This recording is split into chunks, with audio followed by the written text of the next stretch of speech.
Hi all friends, welcome to MTM Political Talk. ഇന്ന് നമ്മൾ വ്യത്യസ്തമായ ഒരു വിഷയമാണ് ചർച്ച ചെയ്യുന്നത്. മന്ത്രി പാർലമെന്റിൽ നടത്തിയ ഒരു വെളിപ്പെടുത്തലിന്റെ അടിസ്ഥാനത്തിലുള്ള ഒരു കാര്യമാണ് പറയുന്നത്. നമ്മുടെ ഇന്ത്യയുടെ ബാങ്കുകളിൽ അവകാശികളില്ലാതെ കിടക്കുന്നത് ഒരു വലിയ സംഖ്യയാണ്. സംഖ്യ കേട്ടാൽ നമ്മളെല്ലാവരും ഞെട്ടിപ്പോകും. 67,003 കോടി രൂപ 67,003 കോടി രൂപ നിക്ഷേപങ്ങളിലായി 87% കൈവശം വെച്ചിരിക്കുന്നത് പൊതുമേഖലാ ബാങ്കുകളാണ്. 67,003 കോടി രൂപ അവകാശികളില്ലാതെ നമ്മുടെ ബാങ്കുകളിൽ കെട്ടിക്കിടക്കുന്ന ഒരവസ്ഥയാണ് ഇപ്പോഴുള്ളത്. ഈ നിക്ഷേപം 87% കൈവശം വെച്ചിരിക്കുന്നത് പൊതുമേഖലാ ബാങ്കുകളാണ്. 58,330.26 കോടി രൂപയാണ് പൊതുമേഖലാ ബാങ്കുകളിൽ അവകാശികളില്ലാതെ കിടക്കുന്നത്.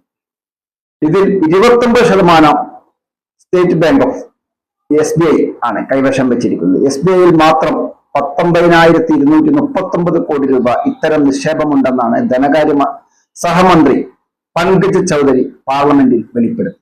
ഈ വെളിപ്പെടുത്തലിന്റെ അടിസ്ഥാനത്തിലാണ് നമ്മളും ഈ വിഷയം പറയുന്നത്. 2025 ജൂൺ 30 വരെയുള്ള കണക്കാണ് ഇത് പറയുന്നത്. മന്ത്രി പറഞ്ഞതനുസരിച്ച് 2025 ജൂൺ 30 വരെയുള്ള കണക്കാണത്.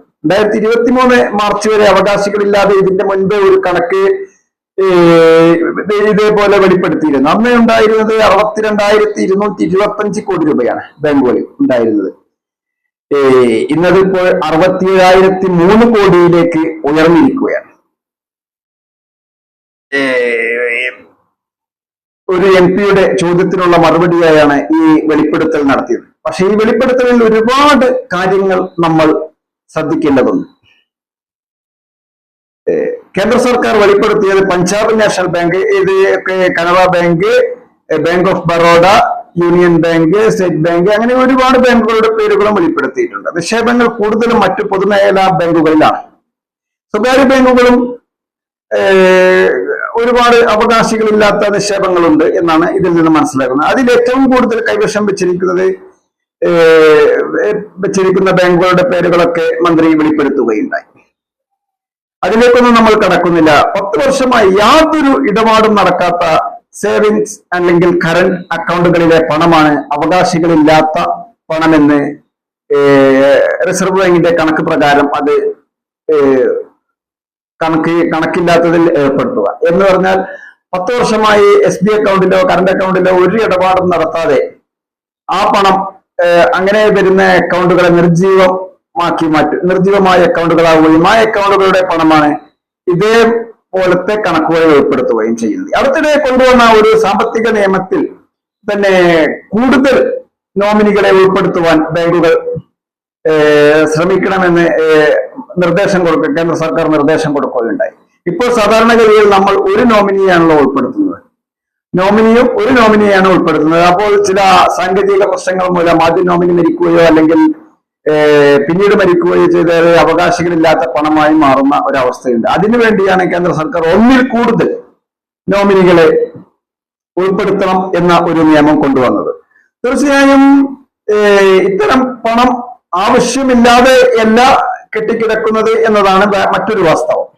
ഇത് നൂലാമാലകൾക്ക് ഇടയിൽ പെട്ടുപോകുന്നതാണ് എന്നതാണ് യാഥാർത്ഥ്യം. തീർച്ചയായും നമ്മൾ നിക്ഷേപ സമയത്ത് കുറച്ചുകൂടി ശ്രദ്ധിക്കുകയാണെങ്കിൽ ഇത്തരം ആസ്തികൾ ഇല്ലാതെ പോകും എന്നത് ഒരു യാഥാർത്ഥ്യമാണ്. ഇപ്പോൾ കേന്ദ്ര സർക്കാർ കൊണ്ടുവന്ന പുതിയ നിയമം അനുസരിച്ച് ഒന്നിൽ കൂടുതൽ നോമിനികളെ ഈ നിക്ഷേപ സമയത്ത് നിർദ്ദേശിക്കാൻ കഴിയും. ഒന്നിൽ കൂടുതൽ നോമിനികളെ നിർദ്ദേശിച്ചു കഴിഞ്ഞാൽ ഏതെങ്കിലും ഒരാൾ മരണപ്പെടുകയോ മറ്റോ സംഭവിച്ചു കഴിഞ്ഞാൽ അടുത്ത ആൾക്കെങ്കിലും അതിന്റെ അവകാശിയാകാൻ സാധിക്കും. ഇങ്ങനെ ഒരു അവകാശിയുമില്ലാത്ത പണമാണ് ഇപ്പോൾ ഇത്രയും 67,003 കോടി രൂപ എന്ന് മനസ്സിലാക്കുന്നത്.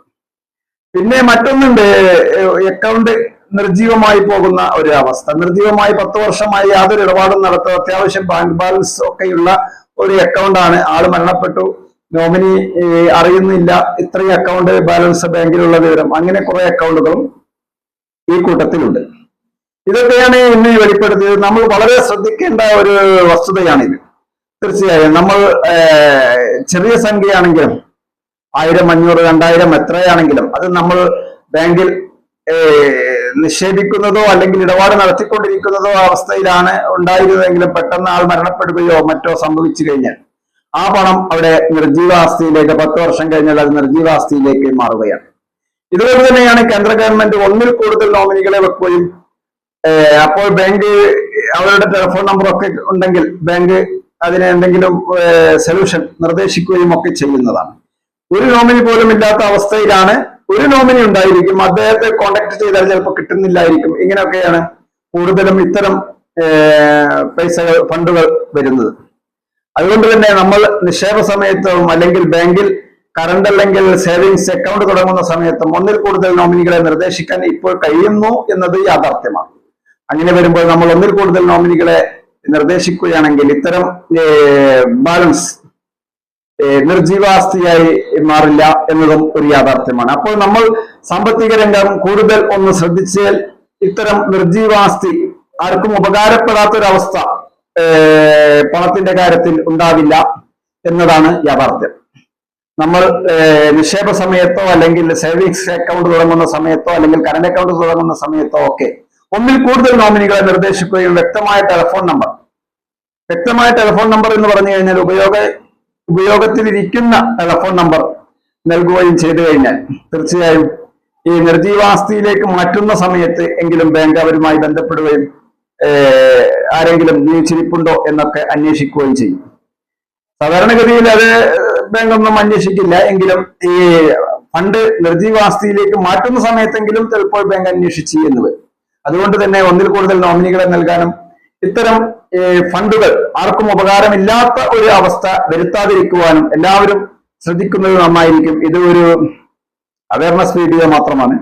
ഇത്തരം ഒരു അനുഭവം നമ്മൾ കൂടുതലും ആളുകൾക്കും ഉണ്ടാവാതിരിക്കട്ടെ എന്ന് കൂടി പ്രത്യാശ പ്രകടിപ്പിച്ചുകൊണ്ട് നിർത്തുകയാണ്. താങ്കൾ ഈ ചാനൽ ഇതുവരെ സബ്സ്ക്രൈബ് ചെയ്തില്ലെങ്കിൽ സബ്സ്ക്രൈബ് ചെയ്യുവാനും ഈ വീഡിയോ ഉപകാരപ്രദമാണ് എന്ന് തോന്നിയാൽ താങ്കളുടെ സുഹൃത്തുക്കളിലേക്ക് ഷെയർ ചെയ്യുവാനും അഭിപ്രായ നിർദ്ദേശങ്ങൾ എന്താണെങ്കിലും അത് കമന്റ് ബോക്സിൽ രേഖപ്പെടുത്തുവാനും ലൈക്ക് ചെയ്യുവാനും ഓർപ്പിക്കുകയാണ്.